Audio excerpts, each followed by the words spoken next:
प्रेम पूर्ण हृदय, गदगद वाणी, पुलकित शरीर से प्रतिपल अपने आप को प्रभु के चरणों में समर्पित करता रहता है। पक्का ऐसा ही होता है। चाहे जितना कष्ट हो, जिसका अपनापन प्रभु से हो गया है, थोड़ी थोड़ी देर में बाहर से नहीं अंदर से ऐसे होता रहता है। देखते रहना, प्रभु मैं आपका हूं, प्रभु मेरे में तो कोई सामर्थ्य नहीं है, वो आप देख लो प्रभु।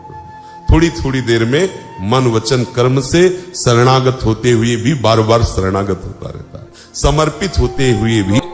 राधे राधे बोलते रहें और बाबा जी के प्रवचन को आगे बढ़ाते रहें और सुनते रहें। राधे राधे दोस्तों। वो बार बार समर्पित होता रहता है। आए हुए दुख को, आए हुए प्रारब्ध को निर्विकार भाव से भोग लेता है और उस समय भी प्रभु की कृपा मनाता है। मेरे ऊपर बहुत कृपा है, प्रभु की अपार कृपा है, मुझे प्रभु बहुत प्यार करते हैं, बहुत दुलार करते हैं। यह है सिद्धांत उस भगवत प्रेमी महात्मा का जिसने अपना हृदय प्रभु के चरणों में समर्पित कर दिया है। प्रेम पूर्ण होता है। अच्छा, इस प्रेम पूर्ण हृदय में अगर एक ये भी बात आती है कि प्रभु मैं आपका हूं, तो उसमें कुछ कड़वाहट वाली भी बातें होती हैं। प्रेम में ऐसा थोड़ी कि हर समय स्तवन ही होता रहे। कभी कभी प्रेम के दो स्वरूप हैं, खींचना और रीझना, अनुकूलता और वामता। कहीं कहीं तो अनुकूलता से अधिक प्रेम का भावावेश वामता में होता है। वामता में कहीं कहीं अधिक होता है। वो प्रेम की एक दशा होती है। अपने प्रीतम के सुख में सुखी रहने वाले उपासक के हृदय में भी कभी कभी प्रीतम सुख हो रसास्वादन करने के लिए ऐसी वामता फेंक देते हैं कि वही उससे प्रतिकूल वार्ता करते नजर आएगा, तो लगेगा देखो ये स्वसुख वांछा से युक्त है। इसलिए ऐसा नहीं, वो प्रेमी हृदय है। इसलिए कभी कभी वो बड़बड़ाता है, उनसे लड़ता है, उनसे नाराज होता है, तो कभी उनका स्तवन करता है। प्रेम पूर्ण हृदय से, गदगद वाणी से विनयावनत होकर के प्रभु के चरणों में समर्पित होता है। तो जानते हो आगे की जो बात कह रहे हैं वो ठीक वैसे ही आपके परम पद का अधिकारी हो जाता है जैसे अपने पिता की संपत्ति का पुत्र अधिकारी हो जाता है। पर है ये बहुत कठिन कि कष्ट हो और बड़ी कृपा है प्रभु आपकी, ये कहना बहुत कठिन होता है। प्राण जब व्याकुल हो, शरीर पीड़ा में हो, बुद्धि शिथिल हो, कोई पास न हो, और उस समय भगवान नाम जब चल रहा हो और गदगद कंठ से पुकार रहा हो, हे कृष्ण आपकी अपार कृपा है।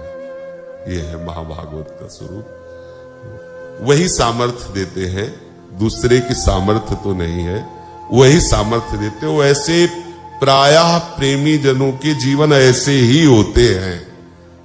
जितने भी महापुरुषों के चरित्र पढ़ो ऐसे ही होते हैं कि ऐसी दशाएं उनके, क्योंकि मूल बात होती है जब से सृष्टि हुई तब से आज तक धुलाई नहीं हुई पूरी। अब जाना है प्रीतम के घर तो पूरा ठीक से स्नान यही हो जाना है। तो इसलिए अनंत जन्मों की परतें जमी है सब, तो धुलाई जब अब इतनी जल्दी जाना है, इतनी बड़ी जगह जाना है, इसलिए थोड़ी भी कहीं गंदगी न रह जाए, इसलिए बड़े बड़े पार्षद भेजे जाते हैं। कैंसर, किडनी, ये वो, चल धुलाई करो उसकी। हाँ, नहीं सोचो भाई जी महाराज जिनकी रोम रोम से युगल नाम चल रहा है, भाई जी महाराज हनुमान प्रसाद पोद्दार जी, अंतिम में ऐसी स्थिति थी कि जवान सूख गई थी, पपड़ी पड़ गई थी। कैंसर होने के कारण बूंद पानी नहीं रखा। मान लो एक सीमा होती है हर रोग की, ऐसी भयंकरता, ऐसी कष्टप्रद स्थिति। अब पूछो श्री कृष्ण से, महाराज एक नाम जब पूरे त्रिभुवन को तार देता है, वैसे महापुरुष ये क्यों? पूरे आज अनंत जन्मों का है और बीच में उनका तो काम हो गया और शरीर रहित है, भाव रहित है।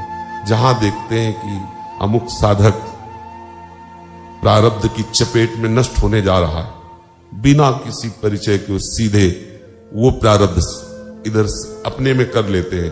और अंगूठा दिखाते हैं प्रारब्ध को कि तू बिगाड़ कुछ, और उसको पता भी नहीं चलने, तू आगे बढ़ आगे बढ़।